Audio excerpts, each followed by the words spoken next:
Oke, kita mulai ya. Dalam setahun kan kita sholat ratusan kali ya. Tapi ada dua sholat yang rasanya tuh bener-bener beda. Istimewa. Nah, hari ini kita bakal kupas tuntas. Apa sih sebenarnya sholat Id itu? Coba deh pikirin. Dari sholat subuh yang tenang banget, sampai terawih yang syahdu di bulan Ramadan, kenapa kok cuma dua sholat ini yang rasanya begitu megah, begitu monumental? Apa sih yang bikin sholat Id ini nempel banget di hati kita? Jawabannya, ternyata ada di perbedaannya yang super kontras ini. Coba kita lihat. Sholat biasa kita lakuin di dalam ruangan, ya kan?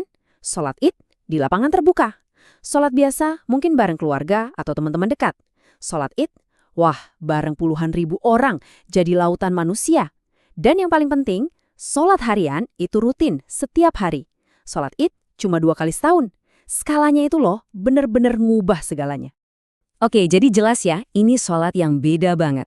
Yuk kita gali lebih dalam lagi, apa aja sih yang bikin sholat ini begitu spesial? Kalau secara definisi, simple aja. Sholat Id itu sholat sunnah yang dilaksanain pas Idul Fitri dan Idul Adha. Tapi ada yang menarik banget nih di sini. Kata Id itu sendiri dalam bahasa Arab artinya adalah yang selalu kembali. Keren ya. Jadi ini bukan sekedar perayaan sekali lewat, tapi ini kayak sebuah janji, sebuah siklus kebahagiaan yang bakal datang lagi dan lagi setiap tahun. Oke, definisinya udah. Sekarang kita masuk ke makna yang lebih dalam. Sebenarnya, sepenting apa sih sholat ini menurut ajaran Islam? Nah, di sini nih serunya. Ternyata para ulama punya pandangan yang beda-beda. Ada yang bilang hukumnya sunnah muakkadah. Artinya, dianjurkan banget, sayang banget kalau ditinggalin. Ini menurut mazhab Syafi'i dan Maliki. Terus ada yang bilang fardu kifayah, artinya kewajiban bareng-bareng. Kalau sebagian udah ngerjain, yang lain gugur kewajibannya. Ada juga yang bilang ini fardu ain, wajib buat setiap individu muslim. Tapi intinya apa? Walaupun beda-beda pendapat, semua setuju. Sholat ini kedudukannya sangat-sangat tinggi. Dan hadis ini, wow, ini benar-benar nunjukin betapa pentingnya sholat Id. Nabi Muhammad SAW itu sampai memerintahkan semua orang untuk keluar rumah. Termasuk para gadis, wanita yang biasanya di rumah, bahkan wanita yang lagi haid pun diminta datang ke lapangan. Bukan untuk sholat, tapi biar mereka bisa ikut merasakan kebahagiaannya, menyaksikan kebaikan, dan jadi bagian dari syiar umat. Jadi ini bukan cuma soal ibadah personal, tapi sebuah perayaan besar bersama. Sekarang, yuk kita coba rasain atmosfernya. Karena kemeriahan Id itu nggak dimulai pas sholat, oh bukan. Tapi jauh-jauh sebelum itu. Semuanya dimulai dari malam takbiran. Suara takbir itu menggema dari mana-mana kan? Dari masjid, dari musala, sahut-sahutan. Allahu Akbar, Allahu Akbar, Allahu Akbar. Itu tuh udah kayak soundtrack kemenangan, soundtrack kebahagiaan. Satu kalimat tapi diucapin oleh jutaan hati. Terus pas paginya, wah suasananya beda lagi. Ada aroma khas masakan lebaran yang kecium dari dapur, dipadu sama wangi baju baru, semua orang sibuk. Tapi sibuk yang menyenangkan ya kan? Penuh semangat, penuh antisipasi, rasanya tuh bahagia banget. Dan puncaknya, pas kita keluar rumah. Lihat deh sekeliling. Ribuan orang jalan kaki, semua menuju ke satu tempat yang sama. Semua senyum, semua mengumandangkan takbir. Ada perasaan yang ajaib banget saat itu.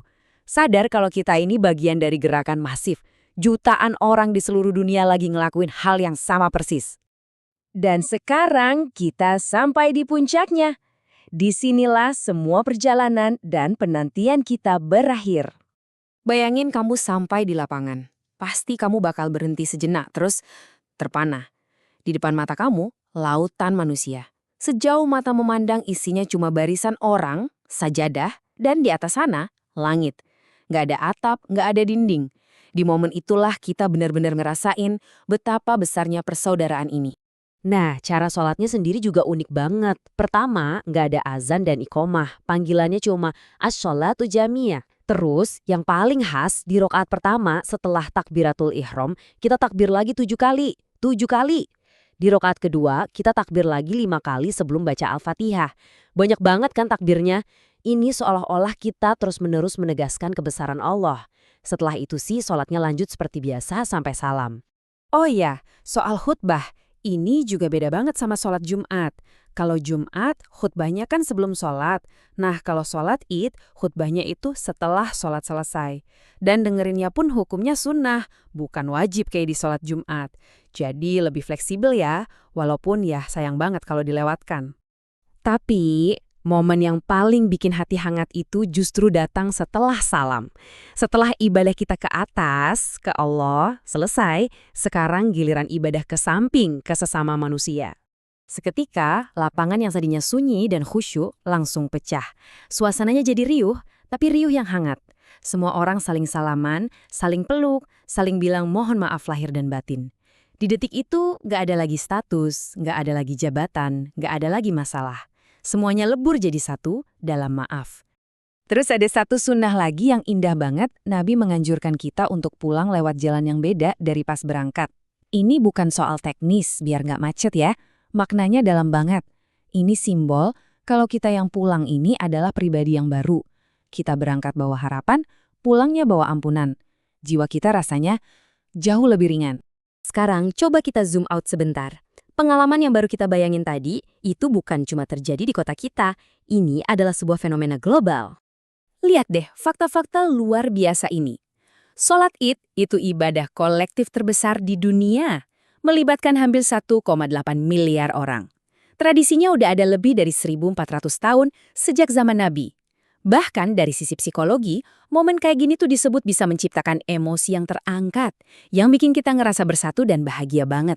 Dan suara gema takbir massal itu salah satu fenomena suara komunal paling unik di seluruh dunia. Keren kan?